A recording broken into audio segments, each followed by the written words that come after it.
श्रीराम जय राम जय जय राम। श्रीराम जय राम जय जय राम। श्रीराम जय राम जय जय राम। விஸ்வாமித்ரர் ஜனக மகாராஜாவிடம் ஸ்ரீராமர் லக்ஷ்மணரை பற்றியும் கூறுகிறார். அது மட்டுமல்லாமல் வரும் வழியில் அகல்யாவிற்கு சாப விமோக்ஷனம் கிடைத்ததை பற்றியும் கூறுகிறார். அப்பொழுது ஜனக மகாராஜாவுடன் இருந்த அவரது பிரதான புரோகிதரான சதானந்தர் என்பவர் மிகுந்த உற்சாகமாகி அகல்யாவிற்கு சாப விமோசனம் கிடைத்துவிட்டதா என்று கேட்கிறார். இந்த சதானந்தரானவர் கௌதமருக்கும் அகல்யாவிற்கும் பிறந்த மகன். அவர் மிகுந்த கவலையில் இருந்தார். ஏனென்றால் தன்னுடைய தாயான அகல்யாவிற்கு இவ்வாறான சாபம் கிடைத்து விட்டதே என்று. தன் தாய் மிகவும் உத்தமி, அவள் மிகுந்த சிறந்த தபஸ்வியும் கூட, சிறந்த பதிவிரதையும் கூட. ஆனால் இவ்வாறு ஒரு தவறு நிகழ்ந்து விட்டதனால் இவ்வாறு சாபமாகிவிட்டதே என்று மிகுந்த கவலையில் இருந்தார். ஆனால் இப்பொழுது ஸ்ரீராமர் மூலமாக அகல்யா சாப விமோசனம் பெற்றதையும் கௌதமரும் உடன் வந்துவிட்டது பற்றியும் அறிந்து மிகுந்த மகிழ்ச்சி அடைந்தார். அவர் விஸ்வாமித்திரருக்கு மிகுந்த நன்றிகளை கூறுகிறார். விஸ்வாமித்திரர் கூறுகிறார், இல்லை, இதெல்லாம் வெறும் என் கடமைதான், லோக நன்மைக்காக தான் நான் வாழ்கிறேன் என்று கூறுகிறார். ஆனால் சதானந்தரோ விஸ்வாமித்திரரின் நன்றி கூறி, உங்களால் தான், நீங்கள் தான் ஸ்ரீராமரை இங்கு அழைத்து வந்தீர்கள், அதனால்தான் என்னுடைய தாய்க்கு சாப விமோசனம் கிடைத்தது. நீங்கள் அழைத்து வராமல் இருந்திருந்தால் இது நடந்திருக்காது என்று விஸ்வாமித்திரர் மிகவும் புகழ்கிறார். அது மட்டும் அல்லாமல் விஸ்வாமித்திரரை பற்றி மேலும் அவர் கூறுகிறார். இந்த விஸ்வாமித்திரர் என்பவர் குஷனாபரின் மகனான காதியின் மகன். இவர்தான் கௌஷிகன். நாம் முன்பே பார்த்திருக்கிறோம் அல்லவா, இவர் விஸ்வாமித்திரரை தன் தந்தை அக்காவை பற்றியெல்லாம் ஸ்ரீராமர் கூறியிருந்தார்.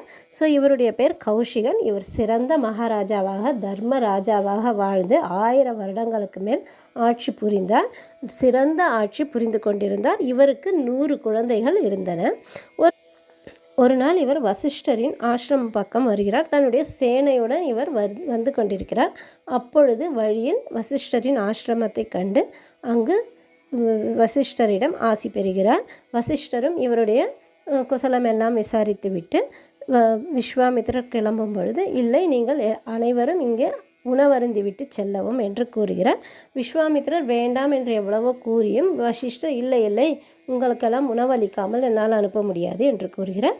பிறகு விஸ்வாமித்திரர் கூறுகிறார், நாங்கள் இத்தனை பேர் இருக்கிறோம். ஏனென்றால் விஸ்வாமித்திரராக அல்ல, அப்பொழுது அவர் கௌஷிக மகாராஜாவாக இருக்கிறார்.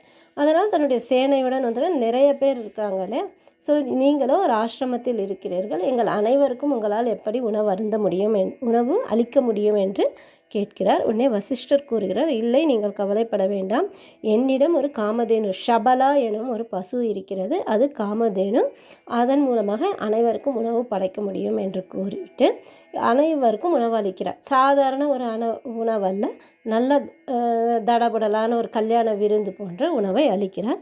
இதை கண்டவுடன் விஸ்வாமித்திரருக்கு எவ்வாறு இவ ஒரு பசுவை வைத்துக்கொண்டு, ஷபலா என்ற பசுவை வைத்துக்கொண்டு இவ்வளவு சாதிக்க முடிகிறது என்று விஸ்வாமித்திரர் வசிஷ்டரிடம் கேட்கிறார். எனக்கு அந்த பசுவை கொடுத்து விடுங்கள், நான் இதற்கு பதிலாக உங்களுக்கு 1000 பசுக்களை தருகிறேன் என்று. வசிஷ்டர் கூறுகிறார், இல்லை, இந்த பசு என்னை விட்டு அந்த பசுவால் இருக்க முடியாது, என்னால் தர முடியாது என்று கூறுகிறார். விஸ்வாமித்திரரும் 1,00,000 பசுக்கள் தருகிறேன், இல்லை 1,00,00,000 பசுக்கள் தருகிறேன் என்றெல்லாம் கூறுகிறார். ஆனால் வசிஷ்டர், இல்லை, என்னால் தர முடியாது என்று கூறுகிறார். அப்பொழுது உடனே அதாவது கௌஷிகனான விஸ்வாமித்திரர் ஆவதற்கு முன்பு கௌஷிகனாக இருந்தவர் மகாராஜா இல்லையா, அதனால் அவர் கூறுகிறார், இது ராஜ கட்டளை, நீங்கள் அந்த பசுவை எனக்கு கொடுத்தாக வேண்டும் என்று அதிகார தோரணையில் கூறியவுடன் வசிஷ்டரால் ஏதும் பண்ண முடியவில்லை. அரசனை எதுவும் எதிர்த்து பண்ண முடியாதல்லவா, அதனால் வேறு வழி இல்லாமல் அவர் மௌனமாகி விடுகிறார். அப்பொழுது இவர்கள் அந்த ஷபலா பசுவை தங்களுடன் அழைத்து செல்ல முற்படும்போது அந்த பசுவானது வசிஷ்டரிடம் பேசுகிறது. நீங்கள் என்னை இவ்வாறு விட்டுவிடலாமா, உங்களை பிரிந்து என்னால் இருக்க முடியாது என்று கூறுகிறது. அப்பொழுது வசிஷ்டர் கூறுகிறார், அரசனின் ஆணைக்கு எதிராக என்னால் எதுவும் செய்ய முடியாது என்று. உடனே இந்த ஷபலா பசு கூறுகிறது, சரி, எனக்கு நீங்கள் உத்தரவு கொடுங்கள், நான் காப்பாற்றிக் கொள்கிறேன் என்று. இவரும் சரி நீ என்ன வேணாலும் செய்து கொள் என்று சொன்ன பிறகு இந்த பசுவானது அது அது அதற்கு தான் பவர் இருக்கிறது அல்லவா, அதனால் நிறைய ஆட்களை கொண்டு போர் புரிந்து இந்த விஸ்வாமித்திரரையும் அவருடைய சேனைகளையும் அழைத்து விடுகிறது. விஸ்வாமித்திரர் தன்னுடைய இந்த 100 குழந்தைகளையும் கொண்டு மீண்டும் அவர் போரிடுகிறார். அந்த 100 குழந்தைகளையும் இறந்து விடுகிறார்கள். அதனால் அவருக்கு மிகுந்த கோபம் உண்டாகி அவரால் எதுவும் பண்ண முடியவில்லை. அந்த பசுவை தன்னால் கொண்டு செல்ல முடியாது. அது மட்டும் இல்லாமல் அவர் தோர்த்தும் விடுகிறார். உடனே அவருக்கு மிகுந்த கோபம் உண்டாகி இந்த 100 குழந்தைகளில் ஒரு குழந்தை மட்டும் இன்னும் உயிருடன் இருப்பதால் அந்த பையனுக்கு அவருடைய அந்த மகனுக்கு பட்டாபிஷேகம் செய்துவிட்டு இவர் துறவரம் மேற்கொண்டு தவம் செய்து கொண்டிருக்கிறார்.